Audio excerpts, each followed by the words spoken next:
अब जैसा कि आप जानते हैं कि हमारे चैनल पर अभी व्हाट इज सीरीज चल रही है जिसमें हम अलग अलग फ्रेमवर्क्स को डिस्कस कर रहे हैं। काफी सारे फ्रेमवर्क्स को हम डिस्कस कर चुके हैं, उनमें हम हमारी फर्स्ट एप्लीकेशन फर्स्ट प्रोग्राम बनाना भी सीख चुके हैं, जिनमें आज के वीडियो में हम देखेंगे कि हाइबरनेट क्या होता है। इसकी बहुत सारा रिक्वेस्ट भी आई थी, तो आज के वीडियो में हम देखेंगे हाइबरनेट क्या होता है। तो बिल्कुल बेसिक से हम शुरुआत करते हैं। हम आज के वीडियो में इसका इंट्रोडक्शन देखेंगे, किस तरह से ये काम करता है उसका हम ओवरव्यू देखेंगे, क्या इसकी जरूरत होती है, जेडीबीसी और हाइबरनेट में डिफरेंस क्या होता है, और हम एक सिंपल सा प्रोग्राम बनाना भी सीखेंगे जिसमें हम हाइबरनेट की हेल्प से क्या करेंगे, जावा एप्लीकेशन के थ्रू डेटाबेस में एक इंसर्शन करना सीखेंगे। ठीक है ना। तो हम शुरुआत करते हैं हाइबरनेट होता क्या है। तो देखो सिंपल सी बात है, हम कोई भी एप्लीकेशन बना रहे हैं, चाहे वो कोई सी भी लैंग्वेज हो, चाहे आप किसी भी लैंग्वेज की बात करो, आप कोई सी एप्लीकेशन बना रहे हो, कोई वेबसाइट बना रहे हो, कोई प्रोजेक्ट बना रहे हो, तो उसमें डेफिनेटली आप चाहोगे कि डेटाबेस में हम क्या करें, डेटाबेस को स्टोर करें। मतलब परमानेंटली हमारा डेटाबेस का डेटा कहां पे स्टोर हो, डेटाबेस में जाके स्टोर हो, हम चाहेंगे। तो यहां ये हो गई हमारी एप्लीकेशन, अब वो किसी भी लैंग्वेज में हो सकती है, और ये हो गया हमारा डेटाबेस जहां पे हम चाहते हैं हमारा डेटा जो है वो परमानेंटली स्टोर हो। अब अभी मैं किसी भी लैंग्वेज की तो बात नहीं करूंगी, मैं किसकी बात करूंगी, अभी जावा की बात करूंगी। तो ये है हमारी जावा एप्लीकेशन। ठीक है। अब वो एक वेबसाइट हो सकती है, वो एक सिंपल सा प्रोग्राम हो सकता है, कुछ भी हो सकता है, और मैं चाहती हूं कि मेरा डेटा कहां पे स्टोर होना चाहिए, डेटाबेस में। सिर्फ स्टोर ही नहीं होना चाहिए, मैं चाहती हूं मैं इसके साथ में इंटरेक्शंस कर सकूं, मैं डेटा जब चाहे देख सकूं, मैं डेटा जब चाहे अपडेट कर सकूं, डिलीट कर सकूं, एंड सो ऑन। कुल मिला के मैं डेटाबेस के साथ में इंटरेक्शन करना चाहती हूं। अब इंटरेक्शन करने के लिए हम अभी तक जो देख चुके हैं वो था JDBC, that is Java database connectivity, जिसमें हम क्या करते हैं, हमें कोई भी ऑपरेशन परफॉर्म करना है, हमें चाहे इंसर्शन करना है, डिलीशन करना है, कुछ भी करना है, हमें क्या करना पड़ता है, पहली स्टेप कनेक्शन को एस्टैब्लिश करना पड़ता है। ठीक है। कनेक्शन एस्टैब्लिश करने के बाद हमें क्या करना पड़ता है, कनेक्शन मतलब डेटाबेस क्वेरी लगाना पड़ती है। उसके अलावा हमें क्या करना पड़ता है, फिर रिजल्ट सेट को हमें स्टोर मतलब रिजल्ट सेट को हमें मैनेज करना पड़ता है। उसके अलावा हमें क्या करना पड़ता है, एक्सेप्शंस को हैंडल करना पड़ता है, कनेक्शन को क्लोज करना पड़ता है ताकि हम रिसोर्सेज को फ्री कर सके, ताकि मेमोरी लीकेज ना हो। तो हमें हर एक किसी भी ऑपरेशन के लिए, किसी भी CRUD ऑपरेशन की हम बात करें, that is create, read, update and delete, हमें ये सब काम करने ही पड़ते हैं, मैन्युअली करने पड़ते हैं। ठीक है ना। सिर्फ यही बात नहीं, और भी इसके कुछ ड्रॉबैक्स होते हैं, वो हम धीरे धीरे करके देखेंगे। ठीक है। तो हमें ये सारे ऑपरेशंस करने पड़ते हैं। अगर मान लिया कि इसी के बजाय हमें क्या मिल जाए, कुछ सिंपली एक दो लाइंस ऑफ कोड लिखने पड़े और ये हमारा काम इजीली हो सके, तो कितना अच्छा रहेगा। मतलब हमें ये सारा काम मैनेजमेंट का हमें खुद नहीं करना पड़ेगा, कनेक्शन से रिलेटेड जो इंटरनल डिटेलिंग का काम है हमें खुद नहीं करना पड़ेगा। ठीक है। तो वो काम करने के लिए वो फैसिलिटी कौन प्रोवाइड करता है, हमें हाइबरनेट प्रोवाइड करता है। हाइबरनेट कुल मिला के एक ऐसा फ्रेमवर्क होता है जो क्या करता है, हमारा डेटाबेस से जो इंटरेक्शन है ना वो बहुत ज्यादा इजी बना देता है। कैसे इजी बना देता है, तो अब हम थोड़ा सा हाइबरनेट का क्या देखते हैं, इंट्रोडक्शन देखते हैं। तो हाइबरनेट एक ऐसा पावरफुल ORM, यहाँ पे जो कीवर्ड है, जो मेन वर्ड है वो क्या है, ORM है। अभी ORM को हम डिटेल में समझेंगे। तो ये क्या है, पावरफुल ORM फ्रेमवर्क है, ऑब्जेक्ट रिलेशन मैपिंग। इसको हम थोड़ा सा आगे हम देखते हैं। जो क्या करता है, दैट सिंप्लीफाइज डेटाबेस ऑपरेशंस।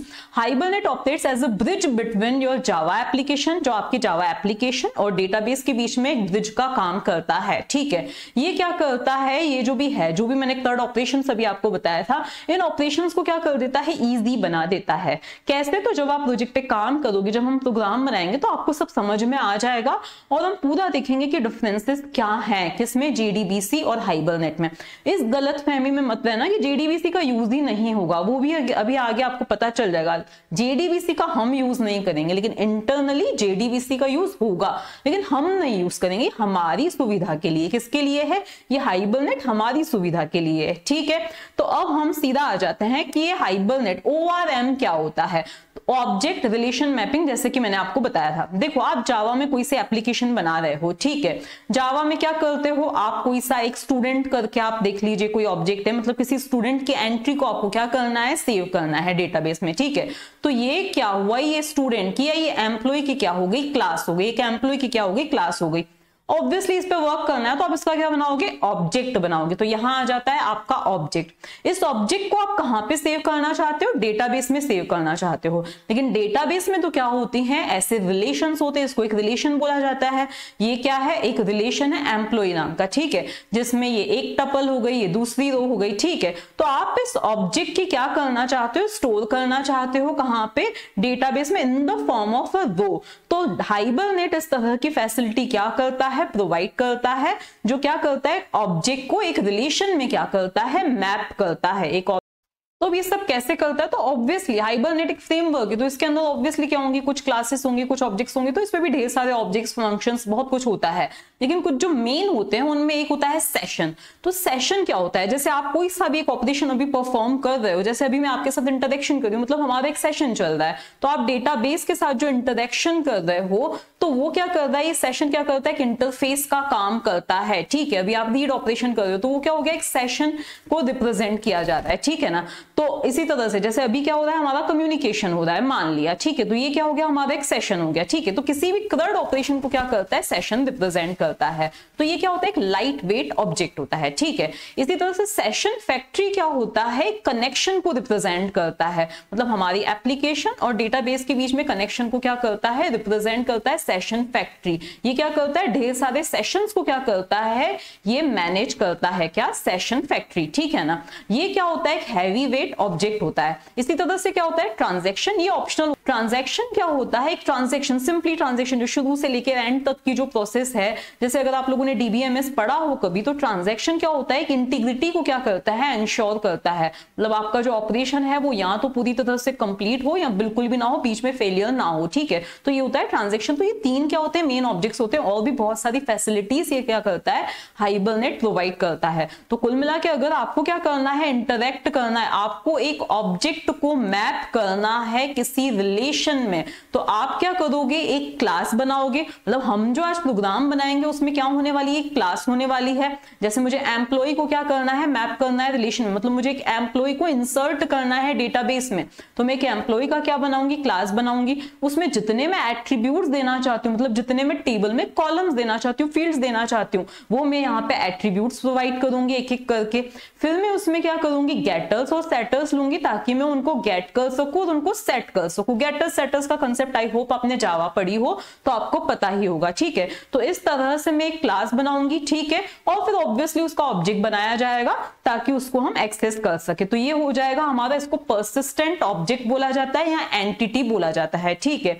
इसके बाद यहाँ पे हमें दो चीजों की जरूरत पड़ेगी, एक होगी कॉन्फ़िगरेशन फाइल की, ठीक है।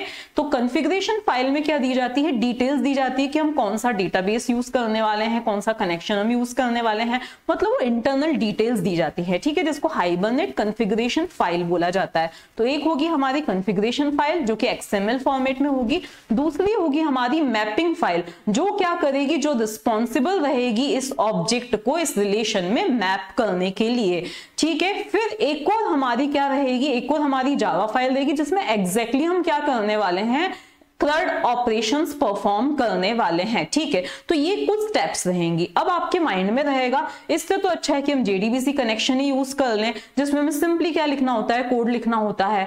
तो नहीं, कुछ फायदे हैं इसके। ये कॉन्फ़िगरेशन सिर्फ एक बार करने वाले हो आप, बार बार आप नहीं करने वाले हो। लेकिन जब आप यूज करोगे, जब आप एक्चुअली जिन ऑपरेशंस पे काम करना चाहते हो, जब वो ऑपरेशंस आप परफॉर्म करोगे, तो आपको समझ में आएगा कि हाँ, हाइबरनेट पे काम करना क्या है, ज्यादा इजी। और कुछ जो बेनिफिट्स हैं, मतलब अभी हम देखेंगे हाइबरनेट वर्सेस JDBC।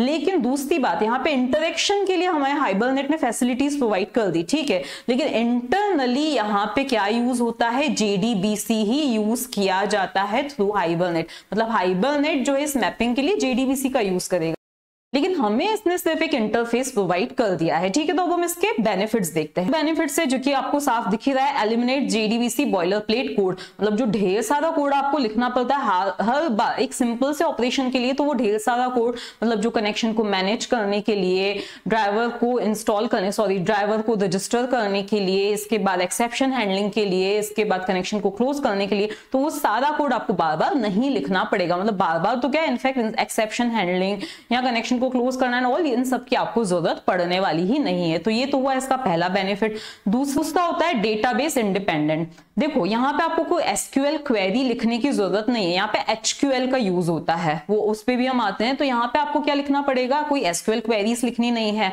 अब देखो होता ये है कि कुछ कुछ क्वेरीज ऐसी हैं जो एसक्यूएल डेटाबेस के लिए अलग हैं, ऑरेकल के लिए अलग है, कुछ सिलेक्टेड क्वेरीज अलग है, ठीक है। अब बाद में अगर आपने अभी तो क्या कर दिया, एसक्यूएल माई एसक्यूएल के लिए कुछ क्वेरीज अलग है और ऑरेकल डेटाबेस के लिए कुछ क्वेरीज क्या होती हैं, अलग है, और दोनों ही क्या है, रिलेशनल मॉडल्स हैं, ठीक है। ये ध्यान में रख के आपने कोई एप्लीकेशन बनाई कि हमें तो माई एसक्यूएल यूज करना है और कुछ क्वेरीज आपने लिख दी हर एक ऑपरेशन के लिए, ठीक है। बाद में आपको लगता है कि नहीं मुझे क्या करना है, डेटाबेस चेंज करना है, मुझे तो ऑरेकल यूज करना है, तो वो क्वेरीज जो दोनों के लिए अलग है वो आपको क्या करनी पड़ेगी, हर एक पेज में, मतलब हर एक आपको जावा फाइल में क्या करने पड़ेंगे, हर एक CRUD ऑपरेशन के लिए क्या करने पड़ेंगे, चेंजेस करने पड़ेंगे, ठीक है। लेकिन अगर आप हाइबरनेट का यूज कर रहे हो तो उसमें एचक्यूएल का यूज होता है जो कि किसी डेटाबेस पे डिपेंड नहीं होती है, ठीक है। तो उस केस में आपको सिर्फ कहां पे कॉन्फ़िगरेशन में जाके चेंजेस करने पड़ेंगे, बताना पड़ेगा कि आप जो डेटाबेस यूज कर रहे हो वो मायस्क्यूएल नहीं है, वो कौन सा है, ऑरेकल है, ठीक है ना। मतलब आपको क्वेरीज चेंज करने की जरूरत नहीं है। तो इस तरह से ये क्या है, डेटाबेस इंडिपेंडेंट है, ठीक है। दूसरा फायदा ये होता है ऑटोमेटिक स्कीमा जनरेशन। तो यहाँ पे हाइबरनेट की हेल्प से क्या हो सकता है, ऑटोमेटिक स्कीमा जनरेशन भी हो सकता है। उसके लिए कुछ सेटिंग्स को आपको इनेबल मतलब करना पड़ता है। तो उसकी हेल्प से जब जब आपका क्या होगा, जब जिस केस मतलब जब जब आपकी एप्लीकेशन रन होगी क्या होगा, आपका स्कीमा क्या होगा, क्रिएट होगा। तो स्कीमा ऑटोमेटिक स्कीमा जनरेशन इसमें क्या होती है, फैसिलिटी होती है। देखो इस चीज को जब हम यूज करेंगे तो ही समझ में आएगा हमें, ओके। इसके बाद नेक्स्ट क्या होता है, ये एचक्यूएल का क्या करती है, यूज करती है। तो right queries that work across databases without modification, जैसा कि अभी मैंने आपको एक्सप्लेन किया था, ठीक है। एसक्यूएल का हम यूज नहीं करेंगे, हम किसका यूज करेंगे, एचक्यूएल का यूज करेंगे, जो कि डेटाबेस इंडिपेंडेंट होती है, ठीक है। इसके बाद नेक्स्ट आता है कैशिंग फैसिलिटी। कैशिंग फैसिलिटी, देखो कैश का फायदा क्या होता है कि मतलब मेन मेमोरी में कुछ डेटाबेस क्या है, लोडेड है, प्री लोडेड है, मतलब लोड कर दिया जाता है, बफरिंग समझ लीजिए आप इसको। तो इससे क्या होता है कि आपको बार बार डेटाबेस के साथ इंटरेक्शन करने की जरूरत नहीं होती है, ठीक है। बाकी चीजें जैसे जैसे हम प्रोग्राम बनाएंगे आपको समझ में आती जाएंगी। एक और क्वेश्चन माइंड में आता है कि क्या हाइबरनेट मोंगोडीबी के साथ काम कर सकता है, तो आपके माइंड में आएगा क्योंकि ये क्या है, एक ORM फ्रेमवर्क है जो कि ऑब्जेक्ट को मैप करता है रिलेशन के साथ में। तो इसका मतलब हमारा जो डेटाबेस है वो भी रिलेशनल डेटाबेस होना चाहिए, जैसे ऑरेकल हो गया, मायस्क्यूएल हो गया, लेकिन ऐसा नहीं है। Hibernate can work with MongoDB also, लेकिन उसके लिए इसमें क्या होता है, एक OGM होता है जो कि क्या करता है, ORM को एक्सटेंड करता है। मतलब ये क्या है, ऑब्जेक्ट रिलेशन मैपिंग है। यहाँ पे क्या आ जाती है, ऑब्जेक्ट ग्रिड मैपिंग। मतलब सिर्फ मुझे आपको इतना बताना था कि हाँ ये मोंगोडीबी के साथ काम कर सकता है, ठीक है। सिंपल सा प्रोजेक्ट बनाएंगे, कोई मैवन प्रोजेक्ट हम नहीं बनाने वाले हैं, सिंपल सा एक प्रोजेक्ट बनाने वाले हैं, ठीक है, जिसमें हम क्या करेंगे, हाइबरनेट की हेल्प से डेटाबेस में डेटा इंसर्ट होना चाहिए, हम ये चाहते हैं। लेकिन उससे पहले ना डेटाबेस हमें क्रिएट करना है, तो उसके लिए हम जाएंगे हमारे मायस्क्यूएल कमांड लाइन पे जाएंगे।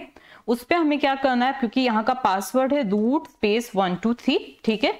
अब यहाँ पे मुझे क्या करना है, डेटाबेस क्रिएट करना है। तो क्रिएट डेटाबेस, और डेटाबेस का नाम सपोज मैं दे देती हूँ स्टूडेंट डीबी या माय डेटाबेस, ये मैंने नाम दिया क्योंकि इसका ना हमें यूज करना है इस डेटाबेस के नाम का, ठीक है। बस हमने अब कुछ भी नहीं किया है। अब हम सीधे कहाँ पे चलते हैं, हम कोई टेबल यहाँ पे क्रिएट नहीं कर रहे हैं क्योंकि हमें इसकी ऑटो स्कीमा जनरेशन प्रॉपर्टी का भी तो यूज करना है, ठीक है। तो इसको हमने क्या किया है, मिनिमाइज किया। अब हम कहाँ पे आते हैं, प्रोजेक्ट क्रिएट करते हैं। तो हम एक्लिप्स पे आए हैं, यहाँ पे हम गए, फाइल पे गए, न्यू पे गए, और सीधे हमें कहाँ जाना है, न्यू प्रोजेक्ट क्रिएट करना है। कोई मेवन प्रोजेक्ट हमें सिलेक्ट नहीं करना है। तो हमने यहाँ पे जावा प्रोजेक्ट पे गए, प्रोजेक्ट का नाम सपोज हम दे देते हैं हाइबर प्रोजेक्ट। तो हाइबर, और फिर इसका नाम दे दिया है प्रोजेक्ट, ओके। आपको जो भी नाम देना है आप दे सकते हैं। अब बस सीधे फिनिश किया। अब ये आपका हाइबर प्रोजेक्ट नाम का सिंपल सा फोल्डर है, जैसे आप कोई जावा प्रोग्राम बनाने के लिए प्रोजेक्ट क्रिएट करते हो उस तरह से है, उसमें आपको कुछ भी और नहीं दिख रहा है, ठीक है। अब आपको यहाँ पे इसको हम मिनिमाइज कर देते हैं। ये जो फाइल्स ऑलरेडी मतलब जो लाइब्रेरीज अपने आप ऐड हो जाती हैं वो है, अभी हमने कुछ भी ऐड नहीं की है। अब हमें करनी है कुछ जार फाइल्स को ऐड करना है। तो हम क्या करेंगे, राइट क्लिक करेंगे, यहाँ पे हम प्रॉपर्टीज पे जाएंगे, प्रॉपर्टीज के अंदर हम क्लास पाथ पे जाएंगे और यहाँ पर ऐड एक्सटर्नल जार्स पे जाएंगे। ठीक है, इसमें यहाँ पे क्या किया है ना, मैंने यहाँ पे हाइबरनेट जार्स करके फोल्डर बनाया जिसमें जिन भी जार फाइल्स की जरूरत है मैंने इसको इसमें सेव कर दिया है। क्योंकि देखो जहां से मैंने ना sourceforge.net से यहाँ से डाउनलोड की थी ना, तो उसमें भी कुछ फाइल्स क्या थी, कम थी। ओके, तो मैंने अलग अलग रिसोर्सेज से जाके क्या किया है, मतलब मैंने पूरा प्रोजेक्ट बना के और मुझे पता चला कि किन किन और जार फाइल्स की जरूरत है, तो मैंने इस फोल्डर में रख दिए। जार फाइल्स का नेम मैं आपको डिस्क्रिप्शन में, या अगर आप बोलते हो तो मेरा व्हाट्सएप ग्रुप जो है आसान पढ़ाई नाम से, उसमें ये सारी प्रोवाइड कर दूंगी। और जो कुछ कोड है जो कि हमें कॉपी पेस्ट ही करना होता है वो भी मैं आपको प्रोवाइड कर दूंगी। तो ये सारी जार फाइल्स चाहिए, इनके अलावा हमें कोई भी जार फाइल नहीं चाहिए। तो मैंने क्या किया, इनको सिलेक्ट किया और इनको क्या कर दिया, ओपन कर दिया। तो ये टोटल 14 जार फाइल्स है including SQL connector, SQL connector भी इसमें आ जाएगा। तो ये टोटल क्या है, 14 जार फाइल्स हमें चाहिएंगी। इसको मैंने क्या कर दिया, अप्लाई एंड क्लोज कर दिया। ओके, जार फाइल्स ऐड हो गई। अब हमें एक और काम करना है, एसआरसी के अंदर जो मॉड्यूल info.java है ना, इसकी हमें जरूरत नहीं रहेगी, इसको हम डिलीट कर देते हैं। ओके, डिलीट करना जरूरी है। ओके, इसको हमने डिलीट कर दिया। अब हम देखो बिल्कुल सिंपल से ऊपर से हम देखते हैं कि हमें किस चीज की जरूरत है।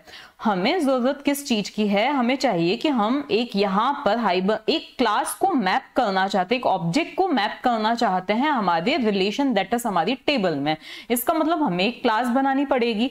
तो हम कहाँ पे जाते हैं, यहाँ पर हमारे हाइबर प्रोजेक्ट पे ही राइट क्लिक करेंगे और न्यू पे जाएंगे और क्या सिलेक्ट करेंगे, क्लास सिलेक्ट करेंगे।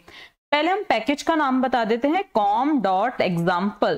ओके, हम चाहते हैं कि इस प्रोजेक्ट में, इस पैकेज में क्या रहनी चाहिए, हमारी क्लास रहनी चाहिए। क्लास का नाम हम क्या बता देते हैं, स्टूडेंट बता देते हैं। ठीक है, मतलब मैं स्टूडेंट नाम के ऑब्जेक्ट को, स्टूडेंट क्लास के किसी ऑब्जेक्ट को मैप करना चाहती हूँ, स्टूडेंट करके किसी टेबल में ही मैप करना चाहती हूँ। तो ये स्टूडेंट नाम दे दिया, इसको मैंने फिनिश कर दिया। ठीक है, अब आप देख रहे हो ये इस तरह से आपको दिखाई दे रहा है। ओके, अब यहाँ पर हमें क्लास के एट्रीब्यूट्स लिखने हैं जो कि हमारे क्या बन जाएंगे, उस टेबल के कॉलम्स बन जाएंगे। तो पहला जो हमारा एट्रीब्यूट है वो हो जाएगा हमारा प्राइवेट और यहाँ पर इंट आईडी। ओके, इसके बाद में नेक्स्ट हमारा कौन सा कॉलम हो जाएगा, नेक्स्ट हमारा कॉलम हो जाता है, सपोज मैं भी नेम ही दे रही हूँ, ज्यादा कुछ भी नहीं दे रही हूँ, तो प्राइवेट और स्ट्रिंग और यहाँ पर हम दे देंगे नेम। ठीक है, ये दो कॉलम्स है। अब हमें इनके ना गेटर्स और सेटर्स की जरूरत है, तो पूरे गेटर्स और सेटर्स हम खुद लिखें, इससे अच्छा है हम क्या कर देते हैं, अल्टर शिफ्ट एस किया। ठीक है, यहाँ पे आपको दिख रहा होगा जनरेट गेटर्स एंड सेटर्स। ये आपसे पूछेगा किन किन एट्रीब्यूट्स के लिए, तो हमने बताया इन दोनों के लिए हमें जनरेट करना है। तो ये गेटर्स और सेटर्स अपने आप जनरेट हो गए, इसको हमें सेव कर देना है। ओके, अब हम क्या चाहते हैं, हम चाहते हैं इस तरह की क्लास के ऑब्जेक्ट की मैपिंग होनी चाहिए टेबल में। ओके, तो अब जो मैपिंग फाइल होगी ना वो एक कॉन्फ़िगरेशन फाइल होगी, तो जिसको हम यहाँ पर नहीं देंगे। आप चाहो तो देखो सारे एक ही पैकेज में दे सकते हो, लेकिन एक सही रूल स्केलेबिलिटी के लिए सही क्या है कि हम क्या करेंगे, देखो हम एसआरसी के अंदर आ रहे हैं पहले और एक नया फोल्डर क्रिएट कर दे। तो हम एसआरसी के अंदर गए, न्यू पे गए और एक फोल्डर हमें क्रिएट करना है जिसका नाम मैं दे देती हूँ रिसोर्सेस। ओके, तो यहाँ पर हमने दे दिया रिसोर्सेस, ये इसका नाम दे दिया। ओके, इसके बाद नाम आप चेंज ऑब्वियसली कर सकते हो। अब इस रिसोर्सेस के अंदर क्या करना है, हमें एक नई फाइल बनानी है और वो फाइल होगी एक XML file. Okay, configuration file है तो वो क्या होगी, एक एक्सएमएल फाइल होगी। तो हम अदर पे जाएंगे, क्या एक्सएमएल दिख नहीं रहा है, एक्सएमएल पे यहाँ पे हमने क्या किया, डबल क्लिक किया। अब इसका ना हमने नाम क्या देना है, तो क्योंकि ये क्या है, हाइबरनेट मैपिंग फाइल है, तो सबसे पहले तो हमारी क्लास का नाम क्या है, स्टूडेंट है। आप नाम अलग दे सकते हो। ठीक है, डॉट और यहाँ पर मैंने दे दिया hbm.xml। ठीक है, इसको हमने क्या कर दिया, फिनिश किया।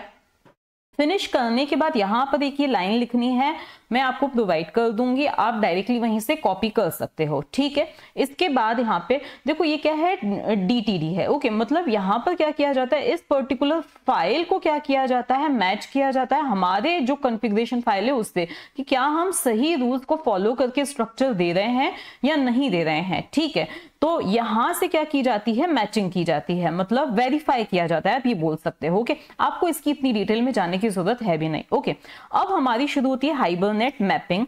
तो यहाँ पर हमारा एक टैग शुरू होगा हाइबरनेट मैपिंग। तो यहाँ पर देखो ये अपने आप आ चुका है, बस इसको आप ले लीजिए, तो ये ओपनिंग और ये क्लोजिंग हो गई। अब यहाँ पर आपको क्या करना है, यहाँ पर अब बिल्कुल खास चीजें बहुत ही ध्यान से आपको लिखनी है।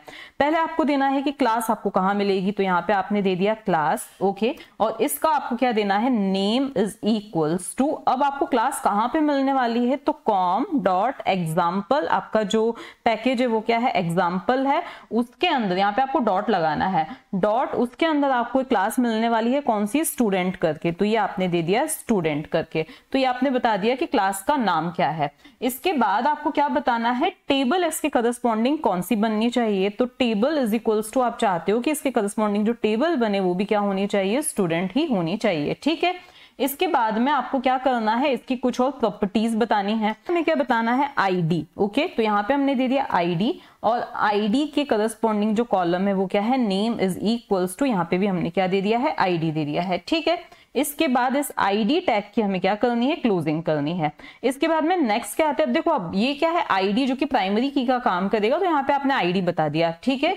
अब यहाँ पर बाकी के जो भी आप दोगे ना उसके लिए आपको क्या बताना है, प्रॉपर्टी, मतलब जितनी भी आपके कॉलम्स हैं उसके लिए आप बताओगे प्रॉपर्टी, और फिर नेम इज इक्वल्स टू, यहाँ पे ना एंगल ब्रैकेट नहीं आया है, तो यहाँ पे name is equals to, that is आपकी जो फील्ड का नाम है वो क्या होने वाला है, नेम है, ओके, क्योंकि अभी आपने जो क्लास में भी दो एट्रीब्यूट्स दिए थे, एक था आईडी, दूसरा क्या था, नेम था, तो यहाँ पे आपको क्या दे देना है, नेम दे देना है, ठीक है। और उसके बाद इस वाले प्रॉपर्टी टैग को भी आपको क्या कर देना है, क्लोज कर देना है, कर दिया आपने, मतलब ये क्योंकि दो ही कॉलम्स थे, अब मान लिया कि आपके और भी 3-4 कॉलम्स है, लाइक कॉन्टैक्ट नंबर, तो यहाँ पे आप क्या लिख दोगे, कॉन्टैक्ट नंबर लिख दोगे, लेकिन आपको प्रॉपर्टी टैग का ही यूज करना है, ओके। तो अब आपकी ये जो मैपिंग फाइल है वो भी कंप्लीट हो चुकी है, उसको भी आप सेव कर देंगे, ठीक है। अब आपको बहुत ही इंपॉर्टेंट फाइल बनानी है, that is hibernate configuration file, जिसमें आप क्या करने वाले हो, सारी सेटिंग्स दोगे कि किस तरह से डेटाबेस से, कौन से डेटाबेस से इंटरैक्ट करना है, किस तरह से उससे इंटरैक्ट करना है, ठीक है। तो वो होगी हाइबरनेट कॉन्फ़िगरेशन फाइल, और उसको भी हम किसके अंदर बनाएंगे, तो उसको भी हमें इस रिसोर्स फोल्डर के अंदर ही हमें एक और XML फाइल लेनी है। तो इसमें हमने अदर पे गए, XML पे गए, और उसका नाम आप क्या देने वाले हो, यहाँ पे आप दोगे hibernate.cfg। देखो जो भी नाम वगैरह में आपको चेंजेस करने की इच्छा हो ना, तो आप आपके दूसरे तीसरे प्रोजेक्ट में कीजिएगा। अभी आप प्लीज इसी गाइड को फॉलो करके आप एज द टेस्ट प्रोजेक्ट बनाइए, फिर आप जो चेंजेस करने हैं आप कीजिए, ठीक है। तो इसको भी हमने फिनिश किया। अब यहाँ पर भी ना एक इंपॉर्टेंट लाइन है जो कि हमें कॉपी करनी है, ओके, मतलब मैं कॉपी करके सीधे यहाँ पे पेस्ट कर दीजिए, क्योंकि वो लिखने का ऐसा कोई सेंस है नहीं।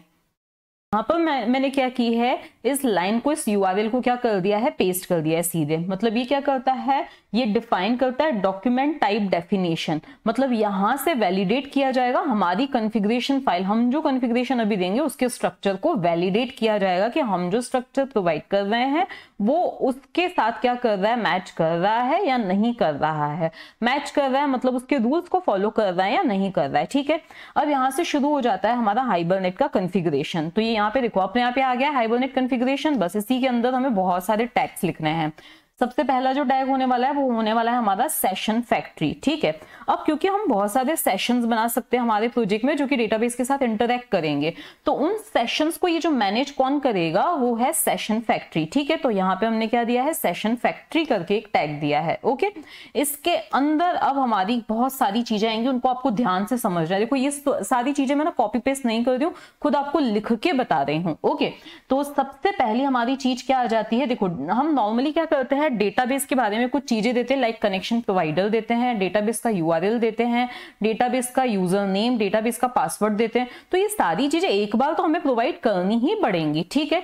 तो यहां पर हम आते हैं, अब यहां पर हमारे अलग अलग प्रॉपर्टीज शुरू हो जाती हैं। सबसे पहले आ जाती है प्रॉपर्टी, जिसका नाम क्या होने वाला है, देखो यही सारे टैग्स आने वाले हैं, ओके। तो सबसे पहली प्रॉपर्टी क्या आ जाती है, कनेक्शन ड्राइवर। तो यहां पर हम लिखेंगे hibernate dot connection dot driver. आपको जरा सी भी मिस्टेक इसमें नहीं करनी है, ध्यान से आपको लिखना है जैसे मैं लिख रही हूँ, ठीक है।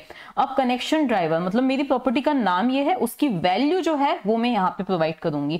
तो अब हमारे क्योंकि हम क्या यूज करने वाले हैं, तो यहाँ पे हम लिखेंगे कॉम JDBC ड्राइवर। अब आपको लगेगा हम JDBC तो यूज ही नहीं करते, तो नहीं, हम नहीं करेंगे, हम हाइबरनेट का यूज करेंगे। लेकिन हाइबरनेट इंटरनली किसका यूज करेगा, JDBC ड्राइवर का यूज करेगा। तो हम यहाँ पे ड्राइवर नेम प्रोवाइड करेंगे mysql.cj। देखो ये ड्राइवर हमने पहले भी प्रोवाइड किया था, ओके। .jdbc, तो ये हो गया हमारा ड्राइवर, ठीक है, अब हमारी शुरू होती है नेक्स्ट प्रॉपर्टी। तो अगेन मैंने यहाँ पे क्या दिया, प्रॉपर्टी टैग दिया, ठीक है। प्रॉपर्टी टैग में अब देखो ये हाइबरनेट डॉट कनेक्शन तो आएगा ही आएगा, तो उसको तो मैं कॉपी पेस्ट कर देती हूँ। तो यहाँ पे कॉपी किया, यहाँ पे पेस्ट किया। अब हमें नेक्स्ट चीज क्या देनी है, URL। तो अब URL में हमें क्या दे देना है, तो URL जो होता है आप लोगों ने पहले भी देखा होगा, JDBC हम देंगे, ठीक है, फिर कॉलन लगाएंगे हम, फिर हम यहाँ पे देंगे MySQL, ओके, जहां पे मतलब MySQL रन होता है। उसके बाद हम लगाएंगे पोर्ट नंबर जो कि क्या होता है 3306 होता है। तो सॉरी, पहले पोर्ट नंबर लगाने से पहले हम बताएंगे लोकल होस्ट, ओके। यहाँ पर रेड लाइन आए, इट्स ओके, आपको उसकी टेंशन करने की जरूरत नहीं है। लोकल होस्ट और उसके अंदर पोर्ट नंबर क्या होता है 3306 होता है। और उसके अंदर जो अभी अभी हमने डेटाबेस क्रिएट किया था ना, तो डेटाबेस कौन सा क्रिएट किया था, देखो मैं अभी भूल गई। तो माय डेटाबेस जिसका डी क्या है, कैपिटल है, ओके। तो यहाँ पे हम क्या दे देंगे, माय और फिर डेटाबेस, ये हमने चीजें दे दी है। ये कहाँ चला गया, माय डेटाबेस हमें देना है, ठीक है ना। तो ये माय डेटाबेस हम एज इट इज यहाँ पे लिख देते हैं। वापस से हम लिखेंगे माय, यहाँ पे आ क्यों नहीं रहा है, कुछ प्रॉब्लम है यहाँ पे। तो यहाँ पे हम आ जाते हैं और यहाँ पे हम लिख देंगे माय डेटाबेस, ओके। इन चीजों में ना आपको बहुत ध्यान रखना है, ठीक है। ये हमने कर लिया। उसके बाद आपकी शुरू होती है नेक्स्ट प्रॉपर्टी। तो नेक्स्ट प्रॉपर्टी आपकी आएगी प्रॉपर्टी, वापस से हमारा प्रॉपर्टी आ गया हाइबरनेट डॉट कनेक्शन। और फिर आपको जल्दी से ना मैं यूजर नेम और पासवर्ड जो है ना, ये मैं फटाफट से यहाँ पे लिख देती हूँ, ठीक। तो देखो ये चीजें मैंने लिख दी हैं, कौन कौन सी, बस यूजर नेम और पासवर्ड। देखो मैंने एक्सप्लेन तो आपको ये सारी चीजें कर ही दी थी। अब हमने मतलब कनेक्शन के बारे में, डेटाबेस के बारे में हमने कुछ चीजें बता दी हैं, लेकिन हमें एक और चीज बतानी है, हाइबरनेट डॉट डायलेक्ट, ओके। तो एक और प्रॉपर्टी हमारी शुरू हो जाती है जिसमें हम क्या लिखेंगे, हाइबरनेट और फिर यहाँ पे हम लिखेंगे डॉट डायलेक्ट। अब यहाँ पर ये देने का क्या सेंस होता है, तो यहाँ पे पहले मैं लिख देती हूँ फटाफट से, org.hibernate एज इट इज आपको लिखना है, ठीक है ना, डॉट। अब यहाँ पर हम क्या करने वाले हैं, MySQL। यहाँ पे मतलब देखो अलग अलग MySQL की भी वर्जन है, यहाँ अलग अलग आप डेटाबेसेस यूज कर सकते हो, लाइक Oracle यूज कर सकते हो, आप MySQL यूज कर सकते हो, उसमें भी MySQL 8, 5 जो भी यूज कर सकते हो, ठीक है। तो यहाँ पर आपको बताना है कि जो क्वेरीज जनरेट होंगी वो किसके अकॉर्डिंग होने वाली हैं। तो यहाँ पे आप लिखोगे org.hibernate डॉट, वापस से आप यहाँ पे डायलेक्ट लिखोगे और फिर यहाँ पे आप बताओगे MySQL, तो MySQL और फिर यहाँ पे आप दोगे 57। देखो ये जो है ना MySQL, सॉरी यहाँ क्यों नहीं लिखाया गया, तो ये जो है ना ये वर्क कर लेता है 8, 9 के साथ में भी ये वर्क कर लेगा, ओके। तो यहाँ पे आपने दिया 57, ओके। और फिर वापस से 57 और यहाँ पे वापस से क्या लिख देना है, आपको डायलेक्ट लिख देना है, ठीक है। तो ये प्रॉपर्टी एक बहुत ही खास प्रॉपर्टी भी हमने लिख दी है, ठीक है। इसमें बहुत आपको ध्यान देना है, ठीक है। इसके बाद में नेक्स्ट हो जाती है कुछ और चीजें, इनमें से कुछ चीजें ऑप्शनल भी हो सकती हैं, ओके। तो सबसे पहले हमें बताना है कि क्या एसक्यूएल क्वेरीज जो है वो आपको दिखनी चाहिए क्या। तो यहाँ पे अब अगली प्रॉपर्टी आ जाती है, यहाँ पे हमारी property name is equals to hibernate dot show underscore SQL. तो hibernate dot show underscore SQL हमें लिखना है। ये किस लिए यूज होता है कि एसक्यूएल क्वेरीज की लॉगिंग, दैट इज कंसोल पे लॉगिंग होनी चाहिए या नहीं होनी चाहिए। तो ये एसक्यूएल क्वेरीज की लॉगिंग के लिए है, ठीक है। लॉगिंग, लॉगिन नहीं बोल दी हूँ, LOGGING। तो यहाँ पे हमने उसको भी ट्रू सेट कर दिया। इसके अलावा ये भी एक और ऑप्शनल प्रॉपर्टी आ जाती है, ये आपकी रीडेबिलिटी के लिए है, ठीक है। तो यहाँ पे हमने एक और प्रॉपर्टी दी, यहाँ पे हमने लिखा हाइबरनेट डॉट और फिर यहाँ पे देखो इन चीजों की ना आप लिखने की प्रैक्टिस करना तो बढ़िया रहेगा, ओके। नहीं तो फिर आपको ना डीबगिंग के टाइम पे प्रॉब्लम आएगी, ठीक है। अंडरस्कोर एसक्यूएल, तो इसको भी हम क्या कर देते हैं, ट्रू सेट कर देते हैं, ओके। इतना काम हो गया। अब ये दो चीजें थी ऑप्शनल, लेकिन अब जो है ना एक खास चीज आ जाती है, दैट इज हमने बोला था कि ऑटो स्कीमा जनरेशन। तो उसके लिए अगेन मेरी एक और प्रॉपर्टी स्टार्ट हो जाती है जिसका नाम आएगा, अब यहाँ पे भी आपको हाइबरनेट, देखो सभी में हमने हाइबरनेट तो लिखा ही है, ओके। डॉट हमें यहाँ पे क्या लिखना है, HBM that is hibernate mapping.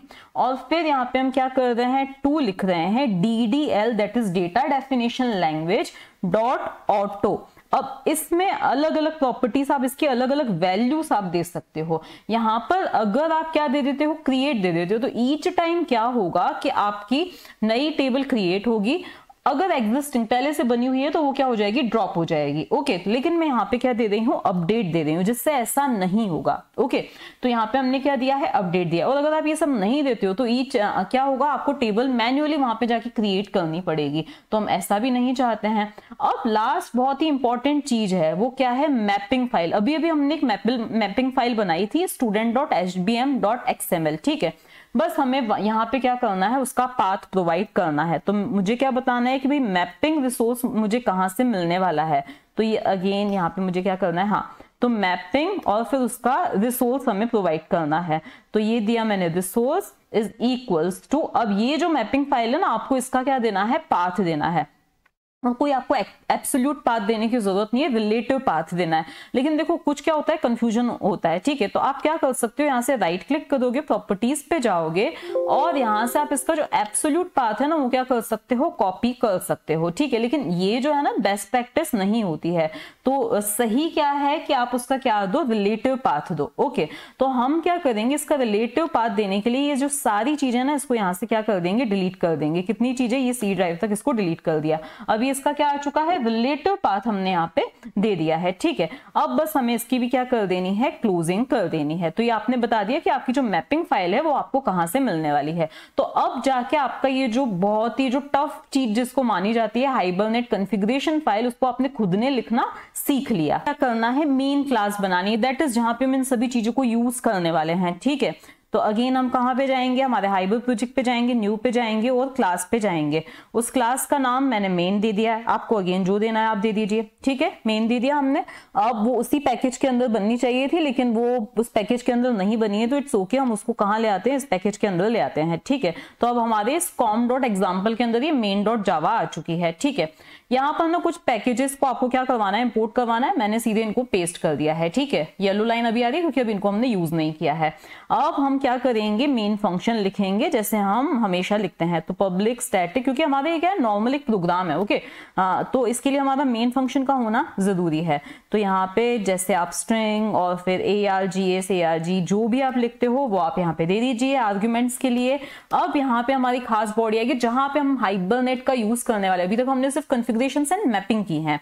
यहाँ पर आपको सबसे पहली काम करना है कि कॉन्फ़िगरेशन फाइल का यूज करना है ना आपको। तो यहाँ पे आपको कॉन्फ़िगरेशन का क्या करना पड़ेगा, एक ऑब्जेक्ट बनाना पड़ेगा जिसका मैंने नाम दे दिया है config is equals to new और फिर कॉन्फ़िगरेशन, ठीक है। तो इस तरह से आपका क्या बनेगा, ऑब्जेक्ट बन जाएगा। ये हेल्प नहीं प्रोवाइड कर रहा है, तो यहाँ पे आपने क्या दे दिया है, कॉन्फ़िगरेशन नहीं हेल्प दे रहा है, तो मैं सीधे खुद से ही लिख देती हूँ। तो इससे क्या हो जाएगा, हमारा ये ऑब्जेक्ट बन जाएगा कॉन्फ़िगरेशन क्लास का। अब हमें यहाँ पे लिखना है config.configure, मतलब इस ऑब्जेक्ट को किसके साथ कॉन्फ़िगर करना है। तो हमें इसको कॉन्फ़िगर करना है हमारी ये जो अभी हमने मैपिंग फाइल बनाई थी ना, कौन सी वाली, हाइबरनेट वाली, ओके। तो हम यहाँ पे डबल कोट्स के अंदर उसका पूरा पाथ नहीं प्रोवाइड करेंगे। वो किसके अंदर है, करंट डायरेक्टरी के अंदर एक हमारा रिसोर्सेस नाम का क्या है, फोल्डर है। उसके अंदर क्या है, हमारी ये hibernate.config.xml है। तो यहाँ पे पूरा आपको बिल्कुल सही से लिखना है, hibernate.cfg.xml, ओके। इसके बाद हमें यहाँ पे लगा देना है सेमीकोलन, ठीक है। मतलब कॉन्फ़िगरेशन के लिए हमें इस फाइल में जाना है, ओके। अब हमें सेशन फैक्ट्री का ऑब्जेक्ट क्रिएट करना है। तो यहाँ पे मैंने सेशन फैक्ट्री का एक ऑब्जेक्ट सैस फैक्ट कुछ भी दे दिया, मैंने उल्टा सीधा जो भी नाम है वो दे दिया है। लेकिन ये क्या है, एक इंटरफेस है, इसका ऑब्जेक्ट नहीं बनेगा। तो हमारा जो ऑब्जेक्ट बनेगा वो कुछ इस तरह से बनेगा, ध्यान से आप देखिएगा। सबसे पहले हमने दिया config, ओके। इसके बाद में हमने यहाँ पे क्या लिया, डॉट दिया और फिर यहाँ पे बिल्ड फैक्ट्री हमें देना है। कौन सी फैक्ट्री, बिल्ड सेशन फैक्ट्री हमें यहाँ पे प्रोवाइड कर देना है, ठीक है। इसके बाद में यहाँ पे हमें क्या लगा देना है, सेमीकोलन लगा देना है। अब हमें क्या करना है, सेशन क्रिएट करना है टू इंटरेक्ट विद डेटाबेस। तो यहाँ पे हमने दिया सेशन, तो सेशन का अब हमारा ऑब्जेक्ट बनेगा। यहाँ पे हमने दिया सेशन का ऑब्जेक्ट हमें बनाना है। तो यहाँ पे हमें कौन से वाले का देना है, यहाँ पे हमें सेशन का ऑब्जेक्ट बनाना है। देखो ये आपको इसी चीज का यहाँ पे ध्यान देना है, ठीक है। यहाँ पे सेशन में मैंने कौन सा दे दिया था, तो यहाँ पे मैं org.hibernate वाला सेशन देना है, ठीक है। तो सेशन का मैंने ऑब्जेक्ट बनाया सपोज स्मॉल सेशन, यहाँ आप ओनली SES दे दीजिए। इज इक्वल्स टू हमारा क्या होगा, न्यू सेशन। नहीं, न्यू सेशन हमें नहीं देना है, हमें इज इक्वल्स टू हमें क्या लेना है, SESF FAC, जो ये हमने ऊपर नाम दिया था ना, वो डॉट ओपन सेशन हमें दे देना है। मतलब उसके लिए हम क्या कर रहे हैं, सेशन ओपन कर रहे हैं। ठीक है, सेशन ओपन हो गया। अब हमें ट्रांजैक्शन देना है, तो ये ट्रांजैक्शन का हमने एक ऑब्जेक्ट बना देना है। तो ट्रांजैक्शन का ऑब्जेक्ट सपोज मैंने TARNS दे दिया, इज इक्वल्स टू, अब हमें यहाँ पे भी न्यू ट्रांजैक्शन सीधे नहीं लिखना है, हमें क्या लिखना है, सेशन। मतलब इस सेशन के लिए मैं एक ट्रांजैक्शन शुरू करना चाहती हूँ, तो यहाँ पे मैं दे दूंगी बिगिन ट्रांजैक्शन। ट्रांजैक्शन देने की क्या जरूरत होती है, तो यहाँ पे देखो मैंने ना एस एक सिंगल ही लगाया था, तो यहाँ पे भी मुझे सिंगल ही लगाना है। ठीक है, अब ये मुझे शायद हेल्प प्रोवाइड कर दे, तो अब मुझे ये देखो बिगिन ट्रांजैक्शन। ट्रांजैक्शन का सेंस क्या होता है, ताकि हमारी जो एसिड प्रॉपर्टीज हैं, क्योंकि ट्रांजैक्शन की कुछ एसिड प्रॉपर्टीज होती हैं, वो क्या हो सके, सेटिस्फाई हो सके। तो यहाँ पे क्या होगा, ट्रांजैक्शन की हमारी शुरुआत हो रही है। ओके, अब हमें क्या करना है, बस अब हमें उस ऑब्जेक्ट को सेशन में सेव कर देना है, मतलब उस टेबल में सेव कर देना है। तो अब हमारा ऑब्जेक्ट बनेगा किसका, स्टूडेंट का। अगर आपने यहाँ पे कंस्ट्रक्टर बनाया होता वहां पे, तो आप यहाँ पे सीधे कंस्ट्रक्टर से उन चीजों को इनिशियलाइज, उन प्रॉपर्टीज को इनिशियलाइज कर सकते थे, लेकिन क्योंकि हमने कंस्ट्रक्टर नहीं बनाया है, इसीलिए हमें उनके गेटर्स को क्या करना होगा, उनके सेटर्स को क्या करना होगा, कॉल करना होगा डेटाबेस में इंसर्ट करने के लिए। तो एज डॉट, सबसे पहले क्या आता है हमारा, सेट आईडी, हमें आईडी सेट करना है। तो सपोज मैं 1 2 3 आईडी सेट कर देती हूँ, और इस एस के लिए मुझे क्या सेट करना है, नेम सेट करना है। तो नेम में मैं मेरा ही नाम सेट कर देती हूँ। ठीक है, तो यहाँ पे मैंने मेरा ही नाम सेट कर दिया। ठीक है, तो ये क्या हो गया हमारा, हमने सेट कर दिया, कंस्ट्रक्टर नहीं बनाया था, इसीलिए सेटर्स को कॉल करने की जरूरत थी। ठीक है, अब हमें ना बिल्कुल सिंपल सा लिखना है, क्या लिख देना है, सेशन में मुझे सेव करना है। तो सेशन लिखा मैंने, देखो अगेन मैं ना वापस यही दे रही हूँ, तो सेशन, और फिर यहाँ पे लिख दिया मैंने डॉट सेव। तो यहाँ पर मुझे कोई SQL क्वेरी लगाने की जरूरत नहीं पड़ी, मुझे किसको सेव कर देना है, इस S को सेव कर देना है। ठीक है, सेव हो गया हमारा। अब हमें ट्रांजैक्शन को कमिट, यहाँ पे फाइनली जाके कमिट स्टेटमेंट की हेल्प से क्या होने वाला है, मेरा ये जो भी ट्रांजैक्शन है वो कमिट होगा, डेटाबेस में वैल्यूज क्या होंगी, सेव होंगी। तो यहाँ पे हम क्या लिख देंगे, कमिट लिख देंगे। ठीक है, ट्रांजैक्शन कमिट हो गया। अब आपको सेशन को क्या कर देना है, क्लोज कर देना है। तो सेशन को हमने कर दिया, ये इस सेशन को जिसकी मैंने स्पेलिंग गलत लिखी है उसको हमें क्या कर देना है, क्लोज कर देना है। और एक अच्छा सा मैसेज यहाँ पे हम प्रिंट करवा देते हैं system.out.println से कि हमने भाई ये बड़ा सा काम कंप्लीट कर दिया है। तो ये हमने सिर्फ सेव्ड करके एक छोटा सा मैसेज दे दिया। ठीक है, इसको हमने क्या किया, सेव किया। अब हम क्या करते हैं, इसको फाइनली रन करके देखते हैं, मे भी कुछ एरर हो, क्योंकि इतनी सारी फाइल्स हमने बनाई हैं। ठीक है, तो यहाँ पे ये आ रहा है, तो कुछ तो एरर आई है, उसको हम देखते हैं क्या एरर आई है। तो यहाँ पे दिख रहा है कुछ मैपिंग करके कोई प्रॉब्लम है, तो हम उसको भी देखते हैं कि क्या दिक्कत है मैपिंग। एक्चुअली हुआ क्या था कि मैंने यहाँ पे कॉन्फ़िग फाइल में यहाँ पे ना डबल डॉट लगे हुए थे, उसको मैंने एक डॉट को हटाया नहीं था। ठीक है, तो आपको ध्यान देना है, रिसोर्सेस के अंदर क्या है, student.hbm.xml है। ओके, इतना आपको दे देना है। ठीक है, इसको भी हमने सेव किया, फिर मेन डॉट जावा को पे हम गए। ठीक है, इसको भी हमने सेव किया, और अब इसको जब हमने रन किया तो देखो ये सेव हो गए। अब वो क्या रहा है कि आपको ये SQL क्वेरी भी दिखाई दे रही है, क्योंकि हमने कुछ प्रॉपर्टीज वहां पे सेट की थी, जिसकी वजह से ये क्वेरीज आपको दिखाई दे रही है। ठीक है, यहाँ आपको एक और सेटिंग करनी पड़ सकती है, रन में रन कॉन्फ़िगरेशन में जाना है, और यहाँ पे आपको ना जावा एप्लीकेशन करके दिखेगा कुछ, उसके अंदर देखो बहुत सारे प्रोग्राम्स ओपन है जो हम रन करते हैं, लेकिन यहाँ पे आपको आपके प्रोजेक्ट का देखना है, मेक श्योर कि आपके प्रोजेक्ट का हो। ठीक है, आपका जो प्रोजेक्ट करंट है वहाँ पे ये पर्टिकुलर लाइन को क्या कर देना है, पेस्ट कर देना है। मैं आपको डिस्क्रिप्शन में प्रोवाइड कर दूंगी। ठीक है, इससे और फिर आपको ओके पे क्लिक कर देना है, रन पे क्लिक कर देना है। तो इसको हमने रन किया, अब यहाँ पे इसकी लॉगिंग हो रही है, मतलब जो भी चेंजेस हो रहे हैं वो यहाँ पे बताया जा रहा है। ओके, और यहाँ पे आपकी डेटाबेस की जो है, मतलब जो क्वेरी है वो भी यहाँ पे शो हो रही है। ठीक है, क्योंकि हमने कुछ प्रॉपर्टीज सेट की थी। अब हम जाते हैं हमारे इस पे डेटाबेस पे। ठीक है, अब हमें क्या क्वेरी रन करनी है, सिलेक्ट स्टार फ्रॉम स्टूडेंट। ठीक है, तो आप देख सकते हो 1 2 3 भूमि यहाँ पे आ चुका है, टेबल अपने आप क्रिएट हुई है, पहले टेबल नहीं थी।